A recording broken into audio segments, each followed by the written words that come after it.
Hello guys, welcome back to this channel. Guys, इस video में हम लोग बात करने जा रहे हैं आईडीबीआई बैंक के ऊपर। लेकिन शुरू करें उससे पहले आपसे रिक्वेस्ट करना चाहूँगा, अगर आप इस वीडियो को फर्स्ट टाइम देख रहे हैं या इस चैनल को फर्स्ट टाइम देख रहे हैं तो प्लीज़ सब्सक्राइब कर लीजिए और बेल आइकन को हिट कर लीजिए ताकि आपको वीडियोज़ की नोटिफिकेशन मिलती रहें और आप सबसे पहले देख पाएंगे। तो आईडीबीआई बैंक के अंदर हम सबसे पहले देखेंगे लास्ट ट्रेडिंग सेशन में किस तरीके की परफॉर्मेंस शो किया। देखिए 38.65 की ओपन प्राइस के बाद 37.85 का लो बनाता है और 38.80 का हाई बनाता है इंट्राडे में। 52 वीक हाई है इसका 56.20 का और 52 वीक लो है 19.20 का। 37.95 के ऊपर क्लोज हुआ 1.04% की गिरावट के साथ। 92,36,298 टोटल वॉल्यूम ट्रेड हुआ था, जिसमें 43.31% क्वांटिटीज़ को लोगों ने अपने डीमेट अकाउंट में स्टोर कर लिया।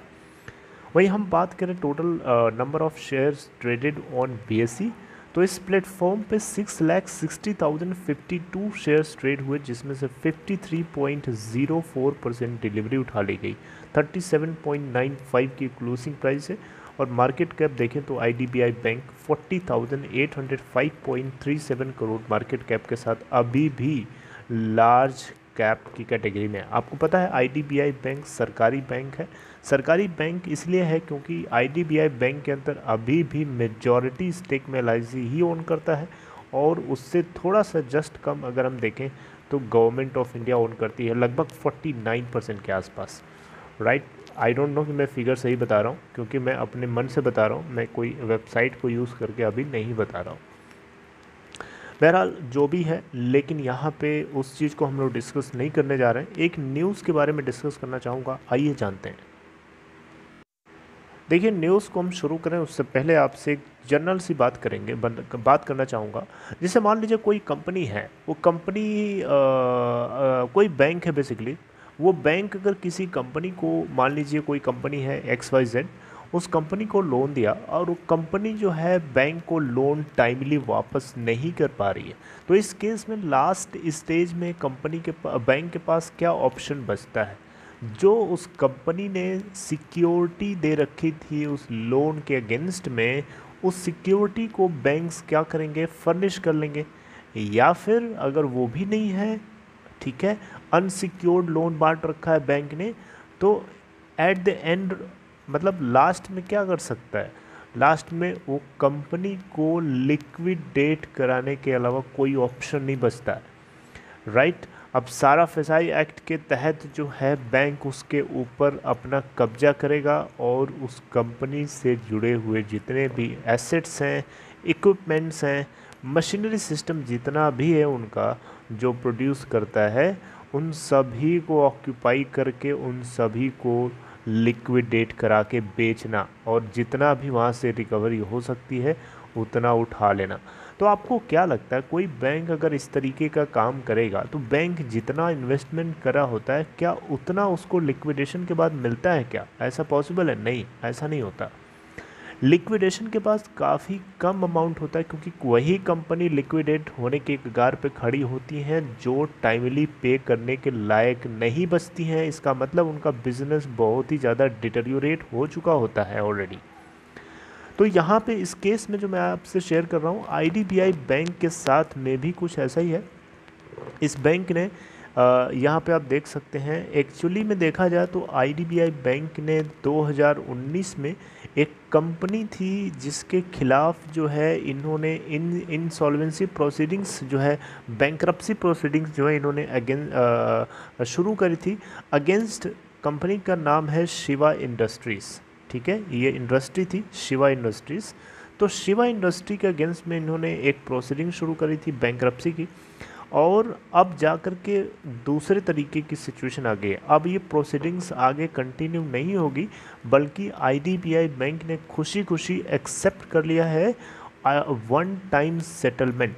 शिवा इंडस्ट्री की तरफ से वन टाइम सेटलमेंट का ऑफ़र किया गया, जिसके ऊपर आईडीबीआई बैंक ने कंसिडर किया, सोचा समझा और फाइनली उसको एक्सेप्ट कर दिया है। और ऐसा माना जा रहा है कि आईडीबीआई बैंक को जो है जितनी अमाउंट की रिकवरी हो सकती थी लिक्विडेशन के बाद, उससे कहीं ज़्यादा इनको वन टाइम इस रीस्ट्रक्चरिंग के बाद अमाउंट रिसीव हो सकता है।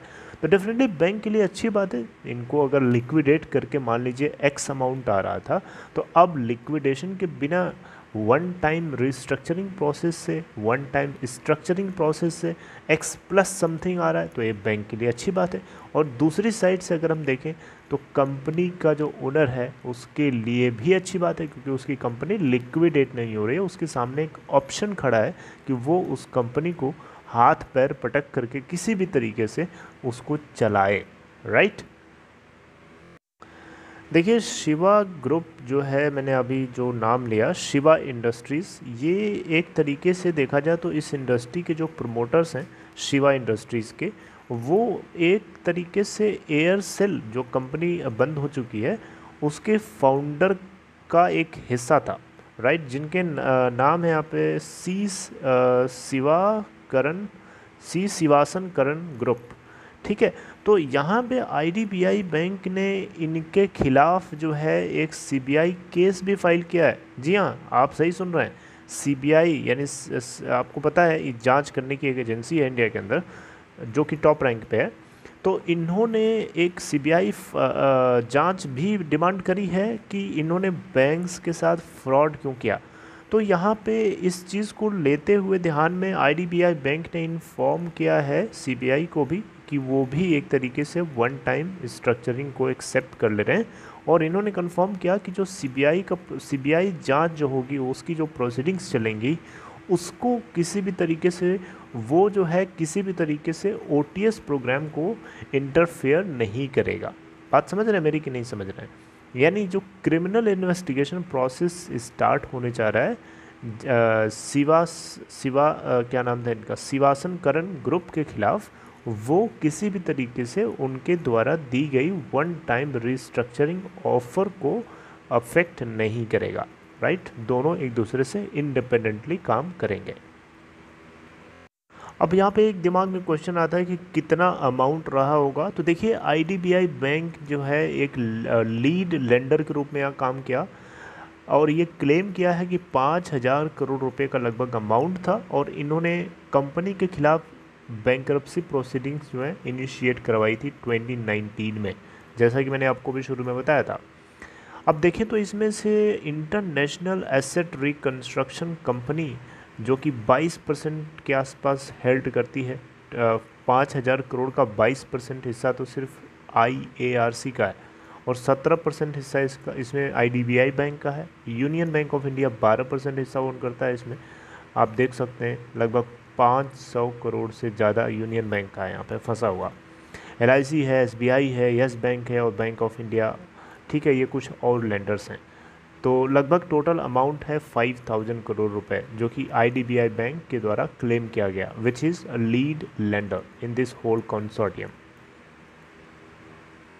देखिए, कोई भी कंपनी अगर इंसॉल्वेंसी प्रोसीडिंग से गुजर रही है तो उस केस में जो एनसीएलटी होता है वो किसी भी हाल में कंपनी के प्रमोटर को अलाउ नहीं करता है कि कंपनी के अंदर फिर से ऑपरेशन वो शुरू कर सके।